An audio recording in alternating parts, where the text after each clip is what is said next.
Bom,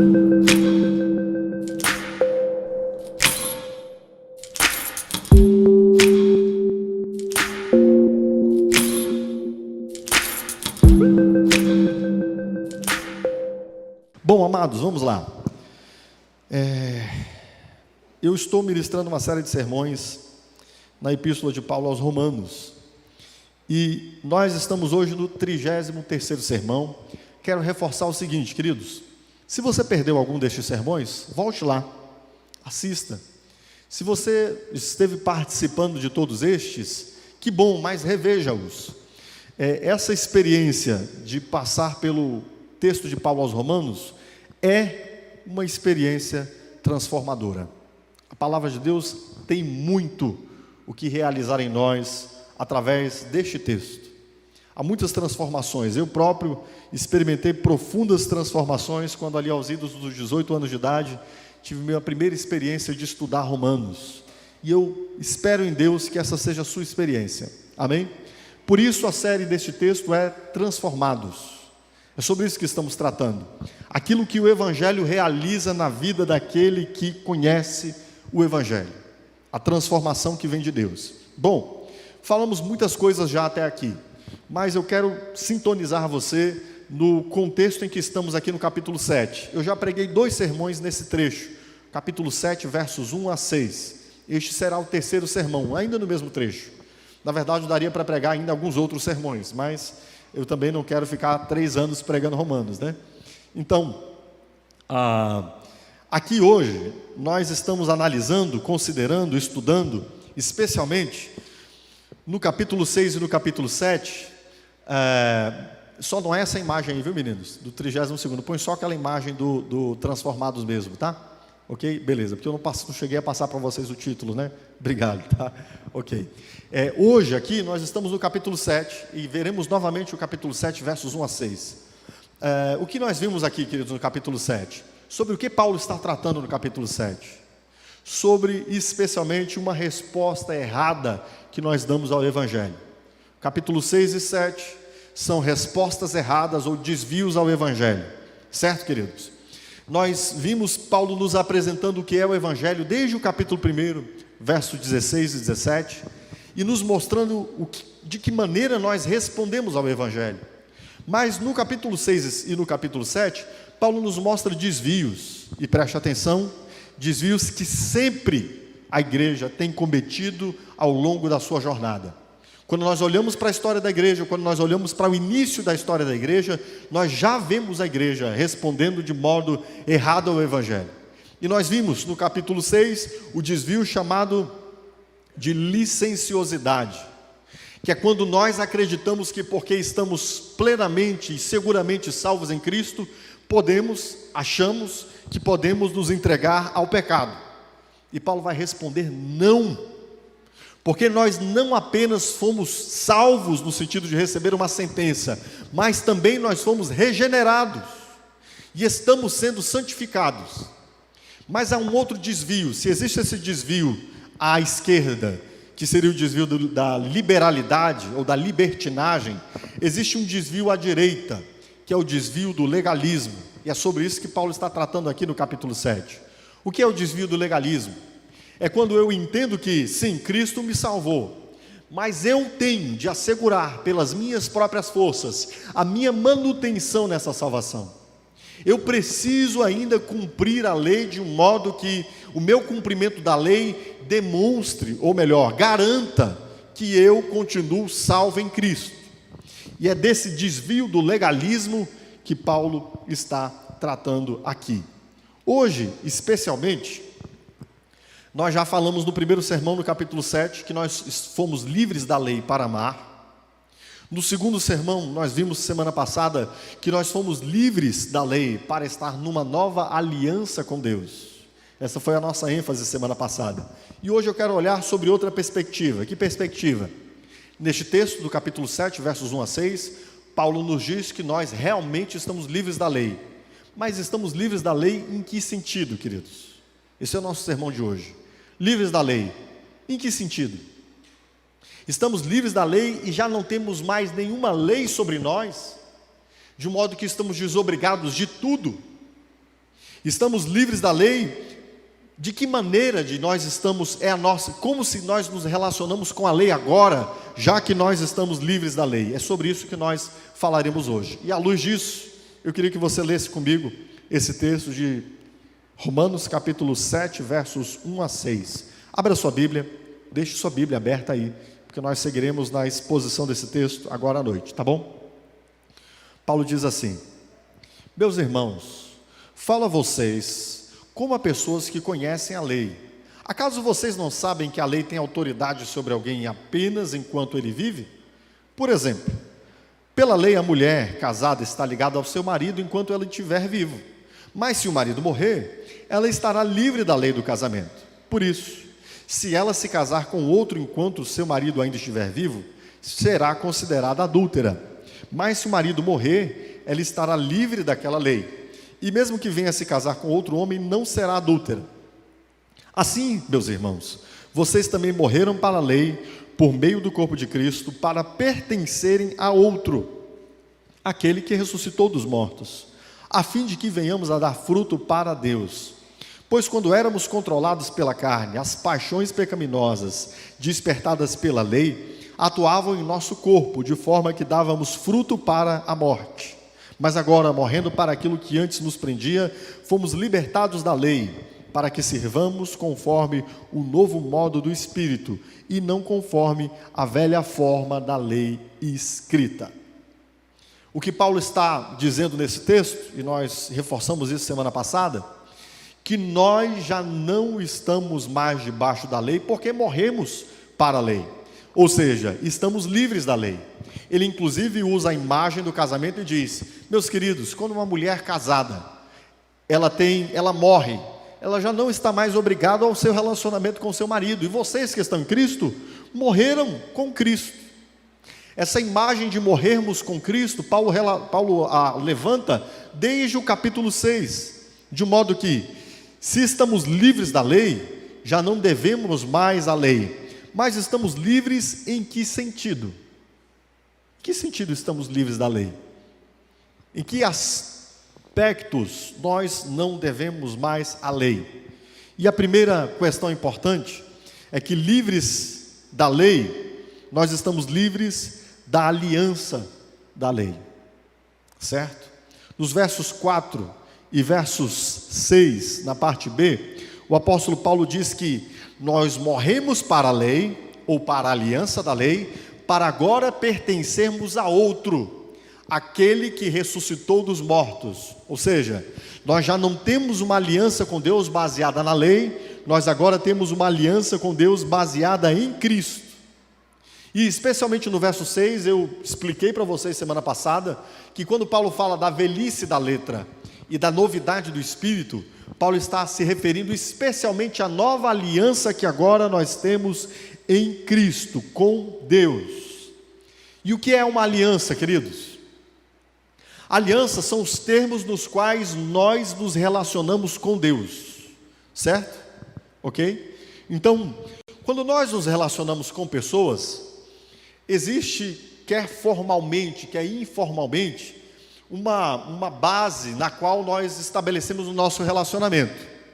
Existe, por exemplo, no relacionamento do casamento, uma base formal. Há leis sobre relacionamento matrimonial, conjugal. Mas também existe uma base afetiva, uma base relacional. Certo, queridos? Ok? Então, quando nós falamos de aliança, nós estamos pensando no modo como nós nos relacionamos com Deus. E preste atenção, nosso relacionamento com Deus não é meramente formal e nem é meramente afetivo. Ele é um relacionamento de aliança. A aliança é a conjugação dessas duas coisas, tanto o aspecto formal, legal, quanto o aspecto afetivo, do coração. Então preste atenção. Nos relacionamentos, queridos, é importante que nós tenhamos segurança. Segurança faz parte dos relacionamentos. E quanto menos nós temos a base formal, a base legal, menos nós temos segurança. Sim ou não? Por exemplo, há pessoas que coabitam, que vivem juntas há muito tempo. Embora nós tenhamos a figura hoje da união estável, né, no campo no campo das relações humanas, a união estável não é o mesmo que o casamento. Não é comum que quando aqueles estão relacionados, vivendo, coabitando há muito tempo, e às vezes deixem de tomar decisões pela insegurança do relacionamento? Não é verdade? Às vezes tem medo de comprar uma propriedade, às vezes tem medo de, juntos, né? Às vezes tem medo de desenvolver algum aspecto profissional juntos, porque é uma relação instável. Sim ou não?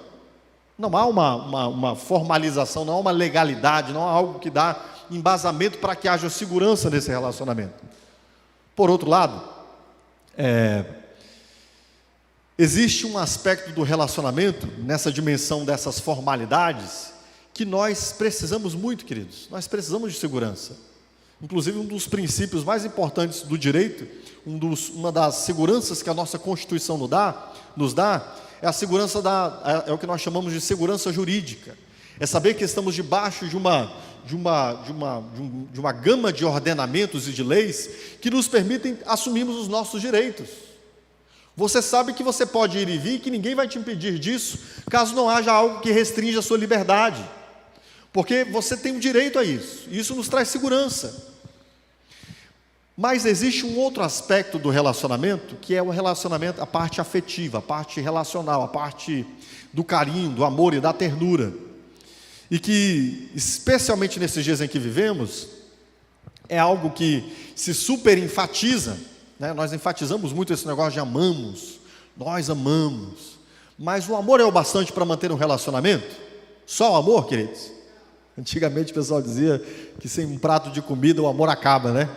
Também. Mas não é nesse aspecto que eu estou dizendo. Estou dizendo o seguinte: quando não há segurança relacional, o amor também não é o bastante. Até porque, no amor que nós vemos experimentado nesses dias, é o que hoje em dia se costuma chamar de amor líquido. O que é o amor líquido, queridos? É um amor sem forma, é um amor que assume qualquer amoldagem, de acordo com a circunstância. Há pessoas que hoje estão apaixonadas, e que mês que vem, não amam mais. Acabou, né? Por isso, a aliança, ela é um misto dessas duas coisas.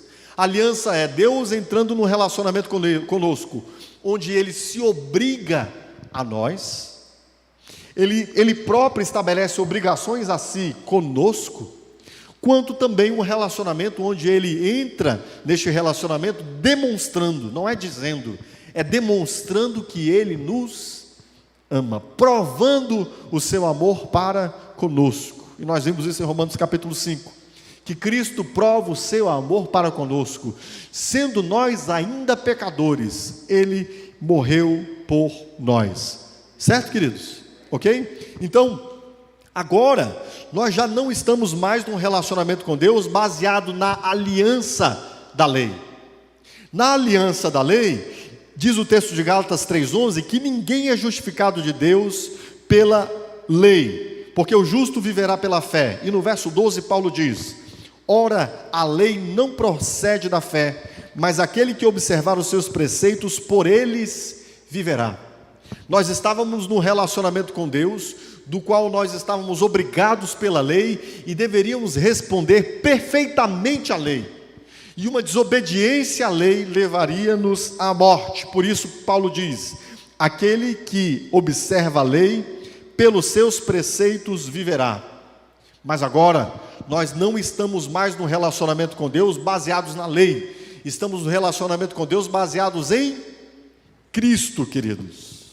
Cristo é a base do nosso relacionamento com Deus. Se nós morremos para a lei, agora nós estamos vivos em Cristo e nós estamos unidos a Deus. Qual é a base do nosso relacionamento com Deus? A nova aliança em Cristo. Uma aliança na qual Deus se obriga a nós, uma aliança na qual Deus tanto estabelece uma base jurídica para ela, onde Ele diz que Ele nunca nos desampararia, que Ele garante estar conosco até o fim. O Senhor Jesus diz no capítulo 10 do Evangelho de João, que as suas ovelhas estão no seu colo e que ninguém as poderá tirar das suas mãos. Precisa de uma base mais forte que essa, queridos? Uma declaração mais poderosa que essa? Não precisa. e Ele também demonstra o seu afeto, o seu carinho, o seu amor para conosco. E por isso, já que nós estamos livres da lei, no sentido de que estamos livres da aliança da lei, também estamos livres da condenação e livres da maldição da lei. Aquela antiga aliança, queridos, estabelecia que aquele que não a cumprisse deveria ser condenado. Quem permanece naquela antiga aliança já está condenado. E além de ser condenado, deve ser amaldiçoado. Olhe primeiro quanto à condenação, o que diz o texto de 2 Coríntios 3, verso 9. Paulo diz assim: porque se o ministério da condenação foi glorioso, e nós vimos que quando Paulo usa essa expressão, ministério da condenação, ele está falando da antiga aliança. E Paulo também fala de que nesta antiga aliança, aqueles que não a cumprissem estariam debaixo de maldição. Em Gálatas 3,10, Paulo diz assim: todos quantos, pois, são das obras da lei e estão debaixo de maldição, porque está escrito: maldito todo aquele que não permanecer em todas as coisas escritas no livro da lei. Então preste atenção, se nós fomos livres da velha aliança, também nós fomos livres da condenação e da maldição, certo, queridos? O que é a condenação, queridos? É a justa punição de Deus contra aqueles que quebraram seus mandamentos. É quando Deus dá uma sentença de condenado, de reprovável, digno do seu juízo, àqueles que quebraram seus mandamentos. Esse era o estado em que nós estávamos na antiga aliança. Mas se nós morremos para a lei, nós já não estamos mais debaixo de condenação. Na nova aliança não há condenação, certo? Entende isso? Já não há condenação para aqueles que estão em Cristo Jesus, que não vivem mais segundo a carne, mas segundo o Espírito. Paulo vai dizer no capítulo 8 de Romanos: já não há condenação. Na antiga aliança, queridos, existia uma previsão de condenação. Na nova aliança não há mais. Entende isso? Não estamos também debaixo de maldição. E eu preciso clarificar o que é maldição. Muitas vezes nós entendemos muito mal o que é maldição. Para nós, nessa cultura que vivemos, maldição é algo que alguém fez contra nós, uma pessoa incorreu na manipulação de poderes espirituais, e aí pela manipulação desses poderes espirituais, nós estaríamos debaixo de coisas ruins acontecendo conosco, né? Mas quando nós olhamos para a Escritura, queridos, não é isto maldição, tá? Maldição é a inclinação desfavorável de Deus contra nós. E a lei previa isso. A lei previa que haveria a reprovação daquele que a quebrasse, por isso estaria condenado. Mas não haveria apenas uma condenação jurídica, haveria uma inclinação desfavorável de Deus, a ira de Deus contra o homem que quebrasse a sua lei. Por isso é que o apóstolo Paulo diz que é maldito todo aquele que está debaixo da lei. Porque aquele que está debaixo da lei transgrediu contra a lei, e a inclinação de Deus é desfavorável a este homem. A bênção de Deus é inclinação favorável, quando Deus vem em direção ao homem para lhe dar, lhe somar, lhe agradar, lhe suprir. E a maldição de Deus é decorrente dessa nossa desobediência, é decorrente da nossa rebeldia. A nossa desobediência e a nossa rebeldia provocam a maldição de Deus. Não se preocupe com a maldição dos homens, se preocupe com a maldição de Deus. Todos que não estão ligados a Deus por meio de Cristo, estão debaixo da ira de Deus, diz o Senhor Jesus em João capítulo 3, e por isso debaixo de maldição. Mas o que aconteceu conosco? Nós que estamos em Cristo, nós saímos debaixo da lei, lembra disso? Se nós não estamos debaixo da lei, nós estamos debaixo da nova aliança em Cristo, onde não há mais maldição contra nós. Entende isso, queridos? não há mais maldição.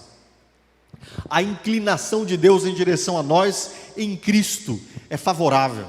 Por causa de nós? Não, queridos.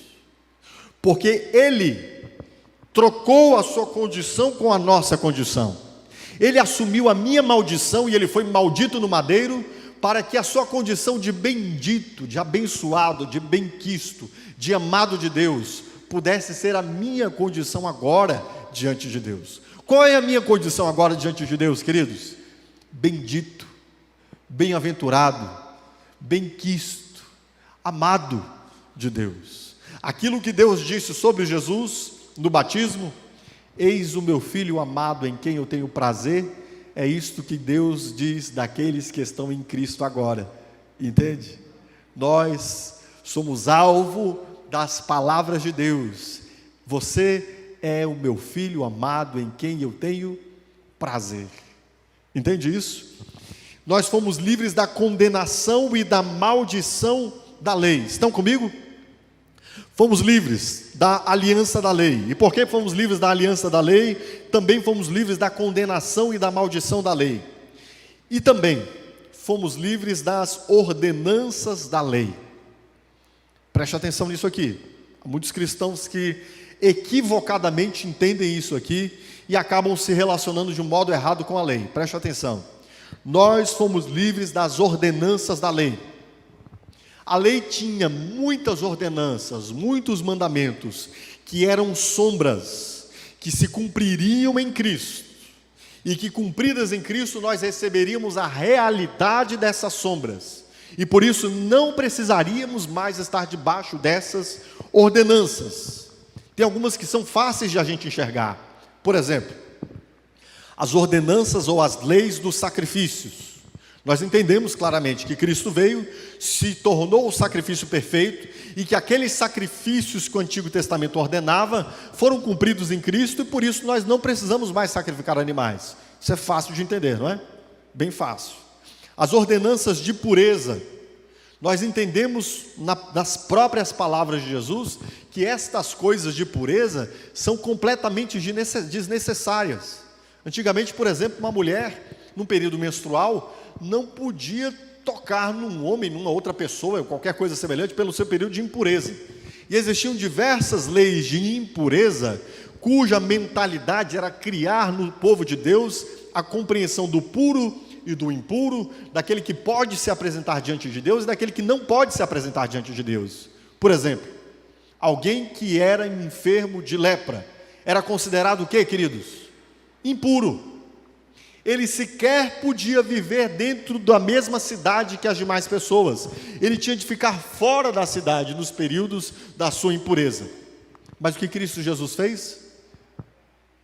O que Ele fez, queridos? Ele tornou puro o impuro.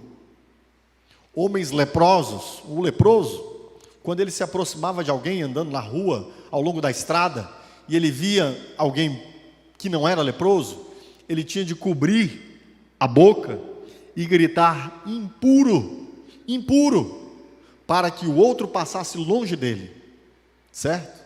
O que estava sendo ensinado com essa pedagogia? A nossa condição diante de Deus como pecadores, que realmente nós precisamos estar apartados para a verdadeira pureza em Cristo. Mas aí em Cristo nós descobrimos que isso tudo era imagem, e essas leis de pureza caíram todas a uma. Mas tem algumas leis, alguns mandamentos, especialmente que eu gostaria de chamar de mandamentos ou ordenanças de separação, que alguns cristãos ainda não entenderam que estão livres dele, ainda não entenderam que esses mandamentos se cumpriram em Cristo, e são especialmente 3. O primeiro deles nem tanto, a gente nem tem muita preocupação com isso, mas os outros 2 ainda há confusão na igreja até hoje. E quais são esses 3 mandamentos, queridos, de separação, que vemos a igreja tendo dificuldade de aprender a lidar com eles? O primeiro deles é a circuncisão, que era quando o homem tinha um selo no corpo, lhe era cortado parte do seu corpo, do prepúcio, a fim de que ele pudesse ser separado para Deus, a circuncisão.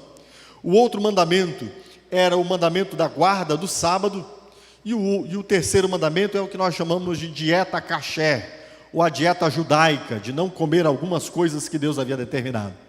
Esses 3 mandamentos de separação, às vezes nós não entendemos como nós lidamos com eles, se nós realmente não devemos guardá-los ou se nós devemos guardá-los. Mas aí eu gostaria de dizer para você o seguinte: primeiro, estes mandamentos, queridos, se cumpriram plenamente em Cristo, e é em Cristo que nós descobrimos a realidade que eles estavam apenas mostrando sombra, certo? Estão comigo? Ok? Por exemplo, a igreja começou a discutir esse assunto sobre o que fazer com aquelas pessoas que estão vindo a Cristo. Devemos circuncidá-las? Elas devem guardar o sábado? Devem guardar a nossa dieta de não comer carne de porco e coisas semelhantes? A igreja começou a discutir isso desde o seu início. E quando a igreja tomou a primeira decisão sobre isso, está registrado em Atos capítulo de número 15, o que foi determinado? Que ninguém se circuncidasse, que ninguém guardasse a dieta kasher ou mesmo o sábado. Certo, queridos? Essa foi a primeira decisão da igreja em Atos capítulo de número 15. E aí eu quero falar sobre cada um desses elementos, especialmente. Por exemplo, a circuncisão. Nós que somos cristãos devemos guardar a circuncisão? Isso foi um embate muito forte que Paulo viveu nos seus dias pregando às igrejas gentias, porque muita gente queria que os gentios se circuncidassem, que eles se judaizassem, que eles participassem dessa mesma ordenação que foi dada a Abraão. E aí nós vemos em Gálatas capítulo 5, verso 6, o apóstolo Paulo dizendo: porque em Jesus Cristo nem a circuncisão, nem a incircuncisão tem virtude alguma, mas sim a fé que opera pelo amor. Em Romanos 2, 29, o apóstolo Paulo diz que o verdadeiro, queridos, a verdadeira circuncisão não é a do exterior, é a do interior, a de um novo coração, não da letra, porque o louvor da letra vem dos homens, mas uma circuncisão que vem de Deus. Então, preste atenção, o que a circuncisão simbolizava? De que ela era sombra? O apóstolo Paulo vai dizer que a circuncisão era a sombra do despojamento, do cortar a nossa carne, de irmos nos tornando nova criatura em Deus. Mas este era símbolo na antiga aliança, não era algo que acontecia por dentro. E o próprio Moisés vai chamar o povo à circuncisão do coração, não à circuncisão da carne. E o que Cristo veio fazer?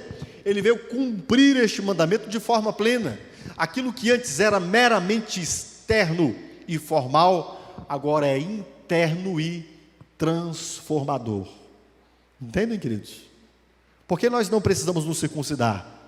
Porque a circuncisão era símbolo, era imagem de pessoas se separando para Deus e tendo o despojamento, o afastamento, a retirada do velho homem.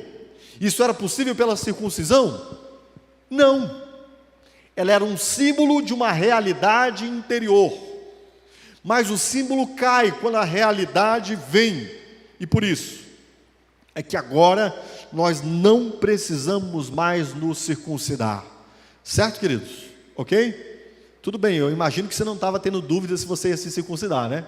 Eu acho que não tinha nenhum irmão aqui com crise de consciência sobre isso, né? Tinha algum irmão com crise de consciência? Não.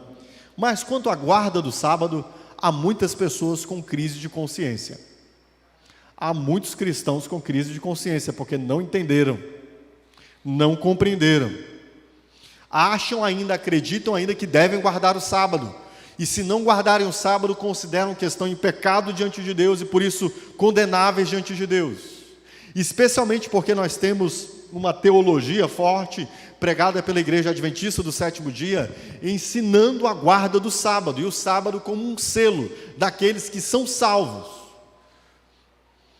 E aí não há só, nos nossos dias de hoje, a Igreja Adventista do Sétimo Dia, há outras igrejas que se declaram sabatistas ou guardadoras do sábado.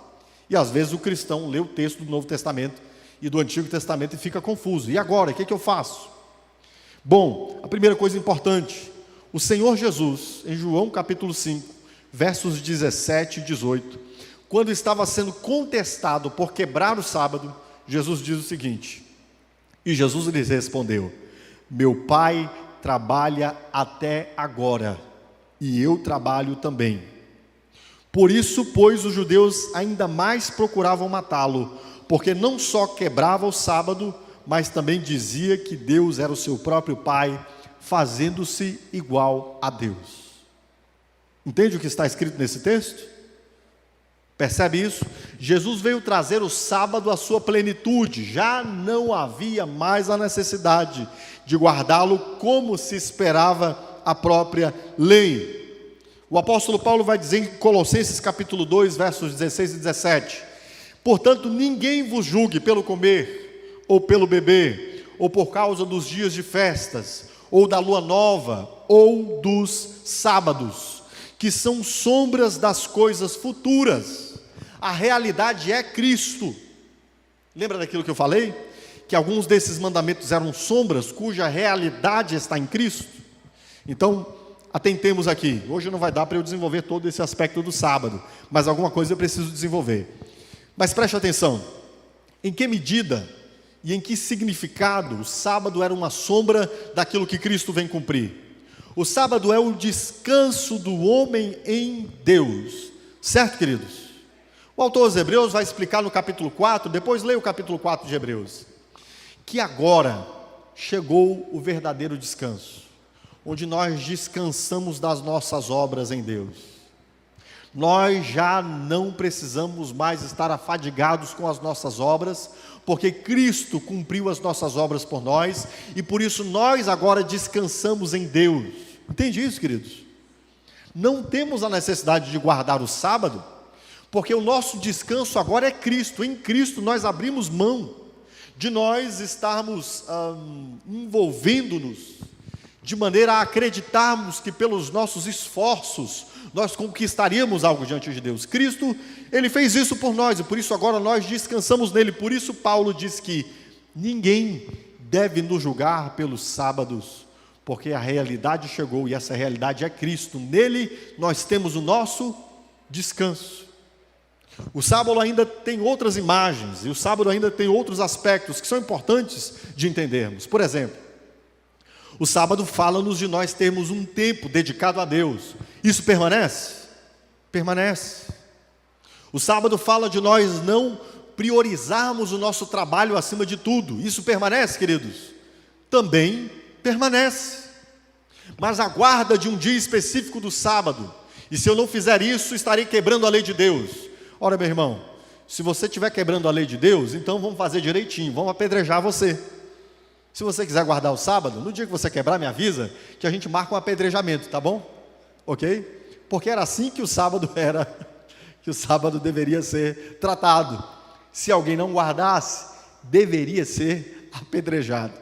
E não era um negócio muito legal não, você tinha de subir a pessoa num penhasco de no mínimo 2 ou 3 metros de altura, jogar ela lá de cima, e o primeiro que foi o testemunho de que esse camarada quebrou o mandamento, jogava pedra de cima a baixo, até o indivíduo morrer. Se você quiser guardar o sábado, guarde tudo do sábado, tá bom? Inclusive sua morte lá de apedrejamento quando você quebrar, certo? Isso não existe mais, irmãos. Estas coisas eram sombras, a realidade é Cristo. A igreja não ordenou, os apóstolos não ordenaram aos gentios que os gentios guardassem os sábados, quando eles determinaram em Atos capítulo 15 o que eles deveriam guardar. Entende isso? Não está mais sobre a igreja a obrigação de guardar o sábado, porque Cristo cumpriu, e especialmente tem um aspecto muito importante do sábado, que é o descanso último em Deus, quando nós estaremos para sempre com o nosso Senhor. O sábado é sombra disso, de que haverá um dia que nós estaremos para sempre com o nosso Senhor, e esse descanso, nosso Senhor Jesus também já nos garantiu, certo? Devemos guardar tempos para servir a Deus? Devemos. Devemos priorizar o reino de Deus ao invés do nosso trabalho? Também. Mas devemos guardar o dia específico do sábado? Não. A palavra de Deus nos ordena que nós não devamos mais ser julgados por essas coisas que eram sombras. O próprio Senhor Jesus foi julgado pelos judeus, porque, segundo o texto de João, capítulo de número 15, versos 17 e 18, ele não estava mais guardando o sábado, e ele disse que o seu pai trabalhava até aquele dia. Entende isso? Entende isso, querido? Amém? Amém. Bom, e quanto à dieta caché, aquela coisa das leis, de não comer isso, não comer aquilo outro, não comer carne de porco. Tão bom carne de porco, né, irmãos? Tão bom, né? Uma costelinha, o que mais, irmão? Uma picanha suína, enfim, é tudo muito bom. E quanto à dieta caché, mata e come. É claro que se houvesse um mandamento, nós absteríamos de fazê-lo, certo? Não importa que seja bom, mas se é bom e Deus não aprova, tudo bem, nós não faríamos. Mas e quanto à dieta caché, queridos? Observe o que diz o texto de Atos, capítulo de número 10. Em Atos 10, Pedro tem uma visão onde Deus faz descer do céu um lenço, e nesse lenço há diversos animais considerados impuros. Tinha um porquinho lá, né? Fazendo oink oink lá. Tinha um porquinho lá no meio.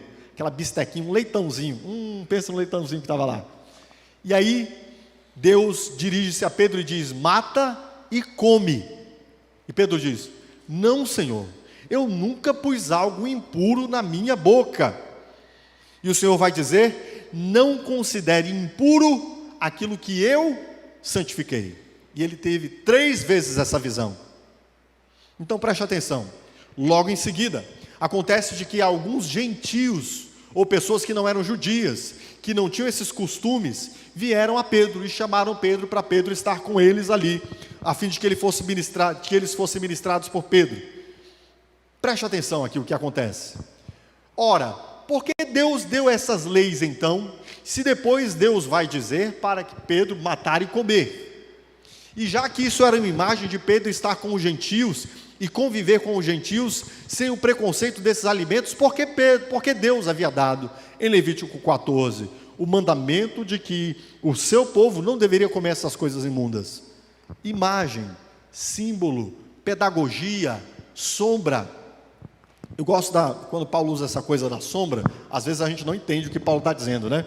Imagine aqui, queridos, imagine que nós estamos dentro de um cômodo, certo?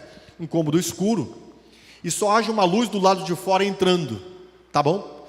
E aí de repente passa uma silhueta ali de um cavalo. Você consegue identificar que é um cavalo na sombra? Sim ou não? Sim ou não, queridos? Consegue? Lembra da caverna de Platão? Quem lembra da caverna de Platão? Alguém lembra? Alguém já ouviu falar da caverna de Platão? Ninguém ouviu falar? Um dia talvez eu fale sobre isso. Ok, temos alguns aqui que já ouviram falar. Agora lembre-se o seguinte, imagine que você está numa caverna, então vamos à imagem de Platão, tá bom? Platão diz o seguinte: imaginemos que nós estamos numa caverna, a única coisa que nós temos é a luz entrando da porta, e essa luz dá um reflexo na parede, tá bom? E aí você vê uma silhueta de um cavalo. Você consegue identificar que é um cavalo? Sim ou não? Mas você sabe que tipo de cavalo é? Você sabe se ele é um cavalo baio, um cavalo branco, um cavalo marrom, um cavalo cor-de-rosa? Não sabe.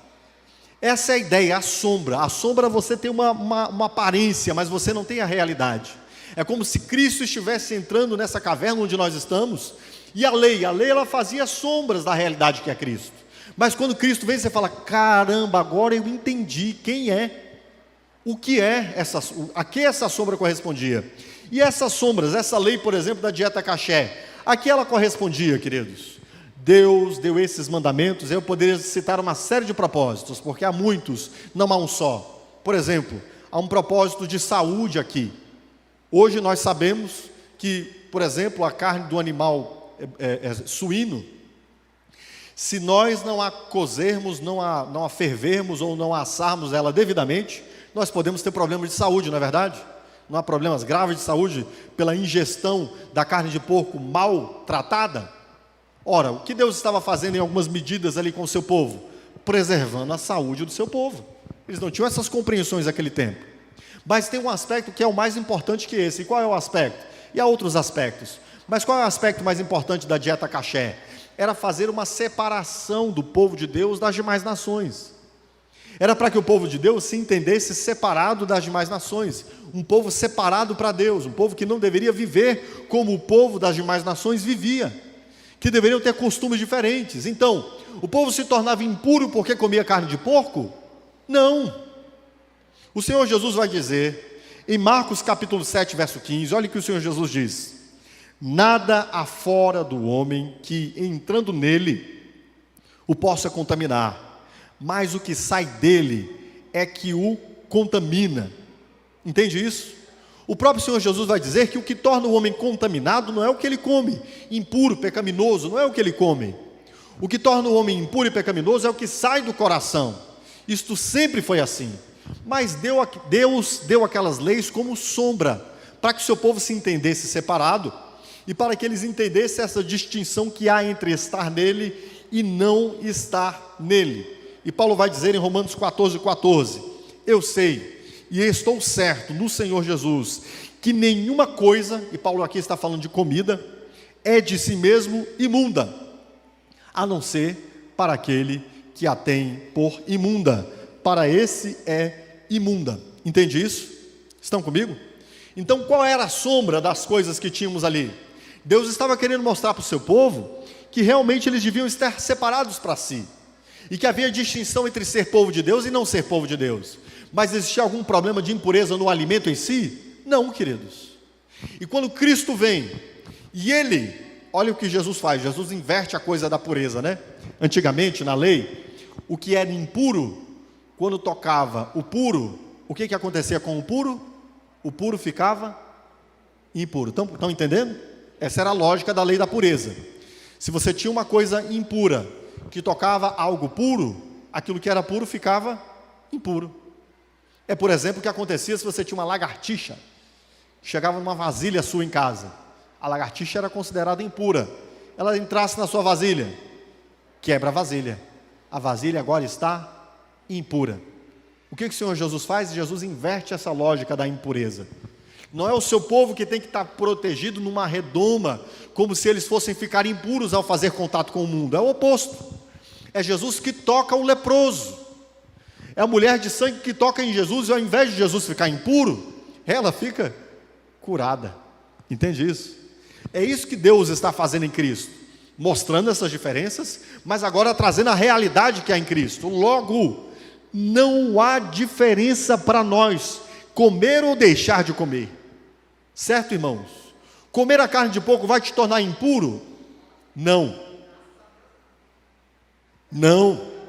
Certo? Para nós não faz diferença, visto que o Senhor Jesus disse que a realidade chegou nele, e que nada que vem externamente, nós não devemos nos preocupar com aquilo que nós ingerimos externamente. O máximo que pode fazer é mal para o nosso corpo. Nós devemos nos preocupar com aquilo que sai do nosso coração, que sai da nossa boca. É isso que realmente torna o homem impuro. Certo, queridos? Estão comigo? Então, fomos livres da velha aliança. E como fomos livres da aliança da lei, somos livres da maldição e da condenação da lei. Somos livres das ordenanças da lei. Entendemos? Entendemos? E por fim, estamos livres para obedecer a Cristo. Ora, pastor, se estamos livres da aliança da lei, das leis, então vivemos como se não tivéssemos mais lei nenhuma? Não, queridos. Não é como se nós não tivéssemos mais lei nenhuma. Na verdade, a lei, ela só é corretamente compreendida em Cristo. Percebe essas dimensões de aperfeiçoamento que eu estou falando? O apóstolo Paulo vai dizer, abra sua Bíblia comigo, 1 Coríntios, capítulo 9, versos 20 e 21. Eu quero que você leia comigo esses versículos, que você risque eles na sua Bíblia, anote eles.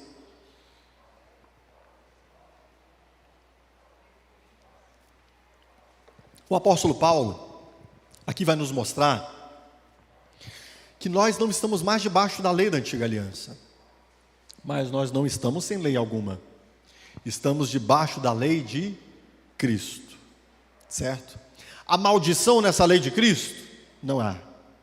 A condenação na lei de Cristo? Não há. Na nova aliança essas coisas não há. Mas há uma lei? Há uma lei, certo? A qual nós nos inclinamos. E Paulo diz assim, 1 Coríntios, capítulo 9, a partir do verso de número 20, versos 20 e 21. Paulo diz assim: procedi para com os judeus como judeu, a fim de ganhar os judeus, para os que vivem sob o regime da lei, como se eu mesmo assim vivesse, para ganhar os que vivem debaixo da lei, embora não esteja eu debaixo da lei. Aos sem lei, como se eu mesmo o fosse, não estando sem lei para com Deus, mas debaixo da lei de Cristo, para ganhar os que vivem fora do regime da lei. Entende isso? Paulo se considerava debaixo da lei de Cristo. Ele vai dizer em Gálatas 6,14 que aqueles que levam as cargas uns dos outros estão cumprindo a lei de Cristo. A lei de Cristo é especialmente, nós poderíamos configurar assim, aquilo que Jesus vai designar como os 2 maiores mandamentos: ama ao Senhor teu Deus acima de todas as coisas, de todas as tuas forças, de todo o seu entendimento, e ama ao seu próximo como a você mesmo. Preste atenção, na lei, estes 2 mandamentos se apresentam como algo que nós devemos fazer de antemão, para depois recebermos a aprovação de Deus. Mas em Cristo muda, inverte essa questão. Nós somos aprovados por Deus em Cristo, somos amados por Cristo, e porque somos amados por Cristo, amamos a Ele, e porque amamos a Ele, respondemos em amor a Ele.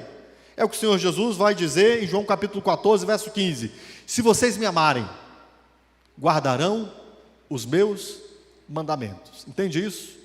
Nós somos constrangidos porque Cristo nos amou, nós passamos a amá-lo, e aí, queridos, naturalmente, começamos a guardar estes mandamentos de Cristo.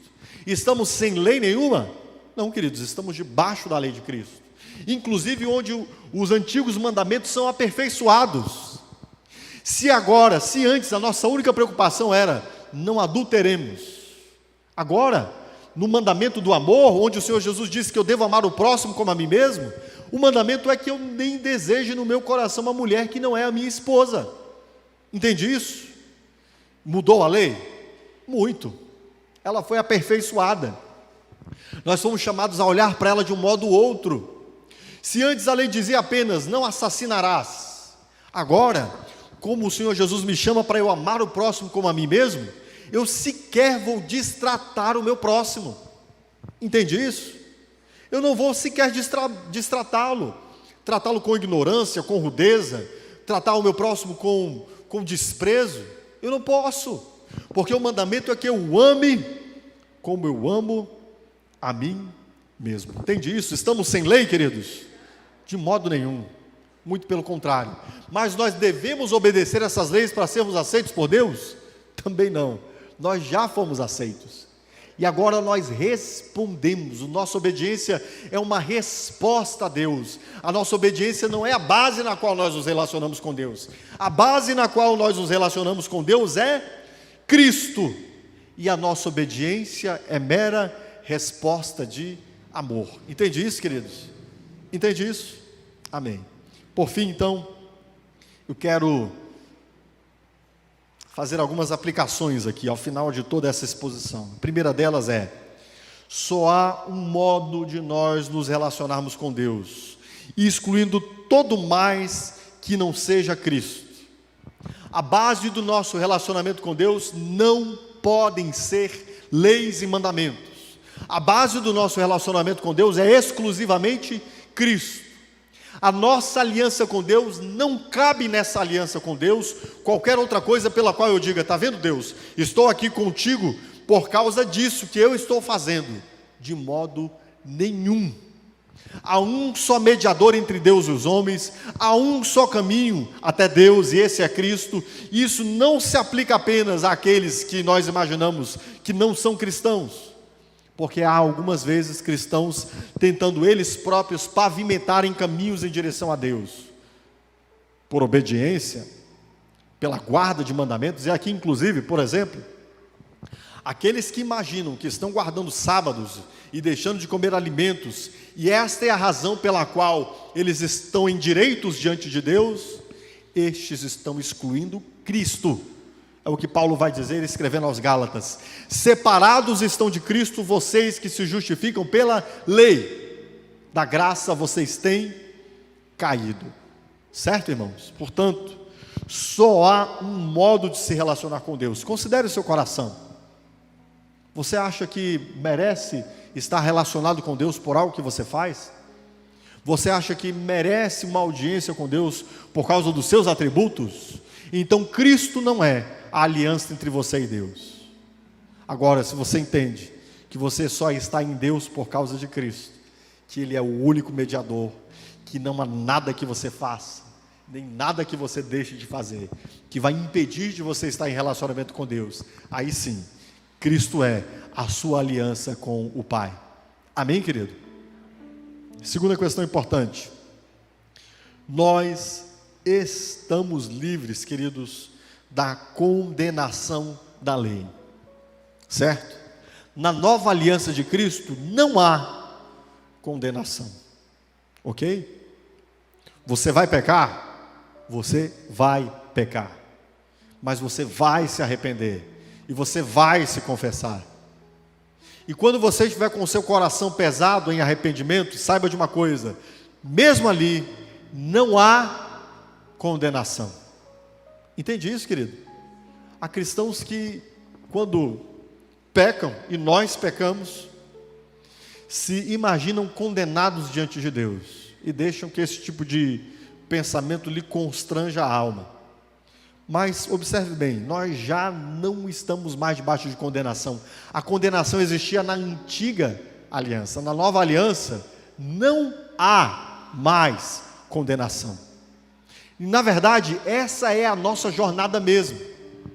O cristão deve viver em confissão e em arrependimento, queridos. Enquanto nós estivermos nessa jornada aqui, nós devemos viver em confissão e arrependimento.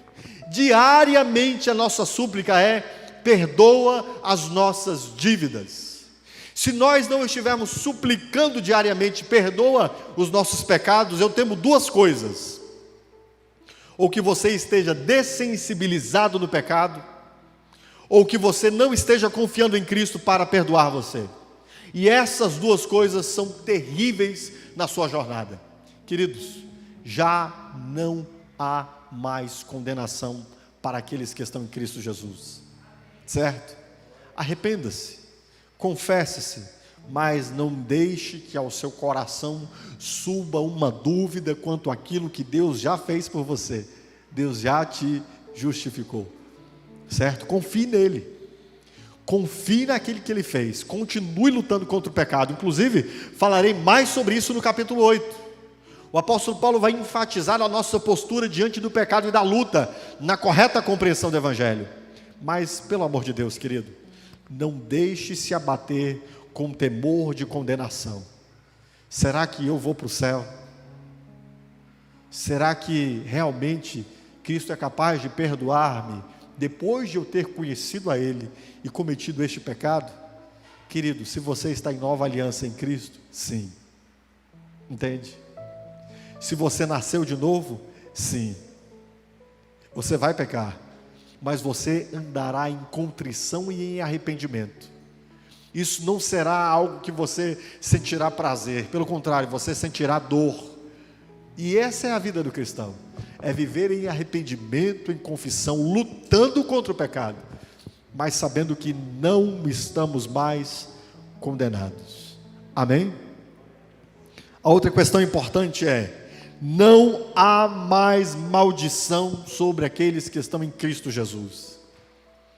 Há cristãos que não entenderam isso ainda, que acham que um despacho de macumbaria, que acham que uma palavra dita, um olho gordo e muitas outras coisas podem trazer males à sua vida. Meus queridos, se Deus é por nós, quem será contra nós? Se Deus é favorável a nós, se nós somos benditos de Deus, o que serão os levantes de 1 milhão de hordas do inferno? O que serão dezenas de milhares de despachos de macumba? O que isso pode fazer, queridos? Me diga, o que isso pode fazer? Que se levante o diabo e todos os seus anjos, apenas para ficarem perplexos, que eles não podem fazer nada, aquilo que Deus abençoou está abençoado. Não tenha medo, ovelhinha, certo? Confie naquilo que Deus fez por você. Você não está mais debaixo da maldição de Deus, a inclinação de Deus agora é favorável a você. E qualquer coisa que aconteça na sua vida está sob a poderosa mão do Senhor, que governa até mesmo os atos do diabo contra nós, estão na medida do controle de Deus para nosso aperfeiçoamento.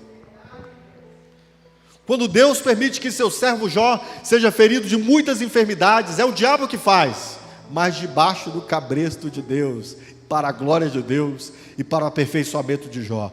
Entende isso? Portanto, não tema maldição. Na nova aliança, não há previsão de maldição. Por quê? Cristo já recebeu a maldição em nosso lugar, para que nós estejamos abençoados, benquistos, amados de Deus em Cristo Jesus. Amém? Portanto, não tenha medo. Não tenha medo destas coisas deste mundo, que não tem nenhum poder contra nós. Certo, queridos? Ok? Amém? E por fim, nós já não estamos mais debaixo de ordenanças.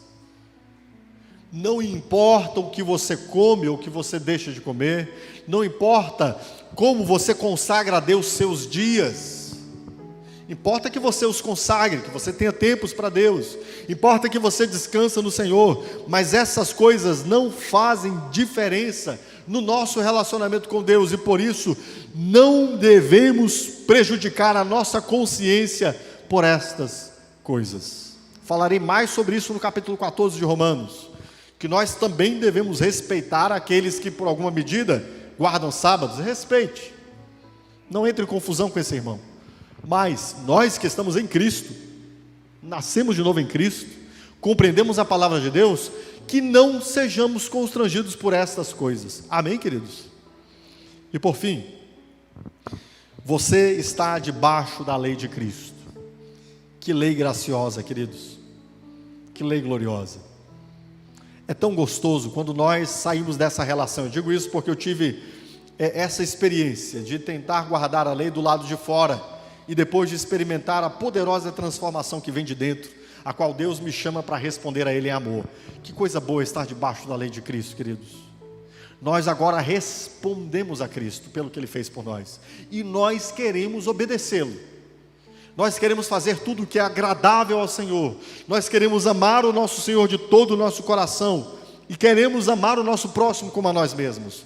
Mas não que isso esteja mais conosco debaixo dessa relação legal. A nossa relação com Cristo, na lei de Cristo, não é uma relação da qual nós fazemos antes para depois recebermos. É muito pelo contrário.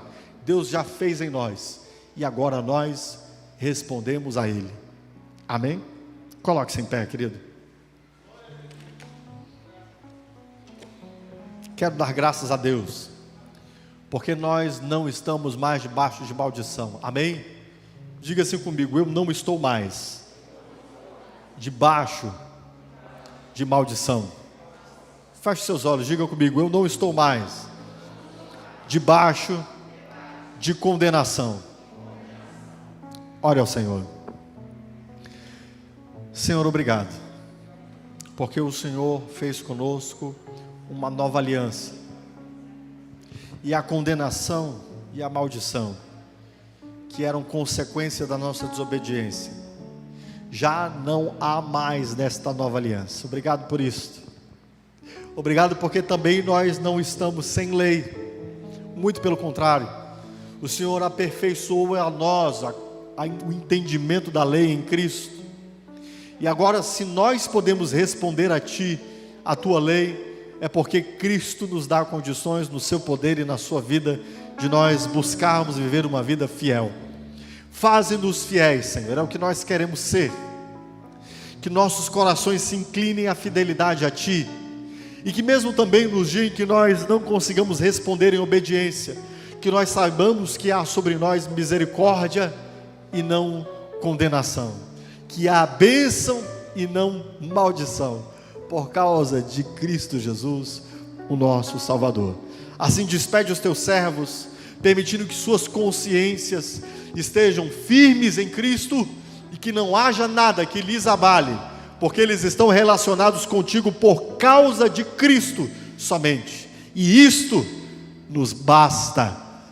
Obrigado, Senhor, em nome de Jesus. Amém, queridos? Levante suas mãos aos céus. Que o grande maravilhoso amor de Deus Pai, que a graça e a misericórdia e a bênção de Cristo Jesus, que a comunhão e as ricas consolações do Espírito Santo permaneçam convosco, e todos digam, aplauda ao Senhor. Deus te abençoe, meu irmão.